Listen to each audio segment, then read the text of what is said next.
অবশেষে ধনীর আয়ে কর বাড়াচ্ছে জাতীয় রাজস্ব বোর্ড এনবিআর। আসছে বাজেটে ব্যক্তি আয়করের সর্বোচ্চ হার ৫% বাড়িয়ে ৩০% করছে সংস্থাটি। কর্মকর্তারা জানিয়েছেন, কারো আয় বছরে ৩৬.৫ লাখের বেশি হলে দিতে হবে ৩০% আয়কর। এমন সিদ্ধান্তে মিলেছে প্রধানমন্ত্রীর অনুমোদন। ব্যক্তি আয়করের সর্বোচ্চ হার ৩০% ছিল দীর্ঘদিন। করোনার সময় তা কমিয়ে ২৫% করে এনবিআরের বর্তমান প্রশাসন।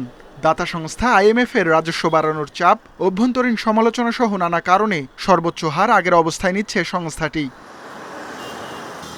বর্তমানে ৩.৫ লাখ টাকা পর্যন্ত আয়ে কর দিতে হয় না। পরের ১ লাখে ৫%, এর পরের ৩ লাখে ১০%, তারপরে ৪ লাখে ১৫% এবং পরের ৫ লাখে ২০% কর। এর বেশি আয় হলে কর ২৫%। এনবিআর এর সিদ্ধান্ত আসছে বাজেটে ১৬.৫ থেকে ৩৬ লাখ টাকা আয়ে কর হবে ২৫%, তার বেশি আয়ে কর হবে ৩০%। এখন আমাদের ৫টা স্ল্যাব আছে, আপনি সেটাকে 10টা স্ল্যাব করেন দরকার হলে, কিন্তু আপনি ইনকাম গ্যাপগুলোকে আরেকটু ওয়াইডেন করেন। আমি অবশ্যই মনে করি যে ৫ লাখ কেন 10 লক্ষ টাকা করমুক্ত সীমা হওয়া উচিত।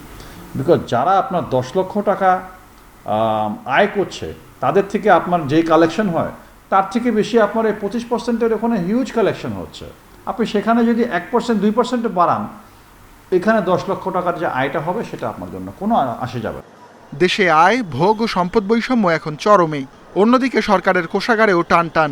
এসব বিষয় বিবেচনায় কর হার বাড়াচ্ছে এনবিআর।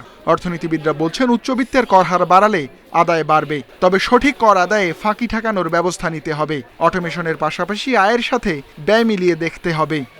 এনফোর্সমেন্ট, আমার যদি ভয় থাকে যে আমি যদি না দেই তাহলে আমার পানিশমেন্টটা এরকম হবে যে যেটা নাকি আমি যেটুকু ফাঁকি দিলাম তার থেকে বহুগুণ হবে, কেবলমাত্র তখনই আমার মধ্যে কিন্তু ভয় আসবে। গবেষকদের হিসেবে ২০২০-২১ অর্থ বছরে ১৬ লাখ টাকার বেশি আয় দেখিয়েছেন এমন উচ্চবিত্ত করদাতা প্রায় ৯০,০০০। কর দেন প্রায় ২,০০০ কোটি টাকা, যা মোট ব্যক্তি আয়করের ৩০%। Ruhul Amin, independent news, Dhaka.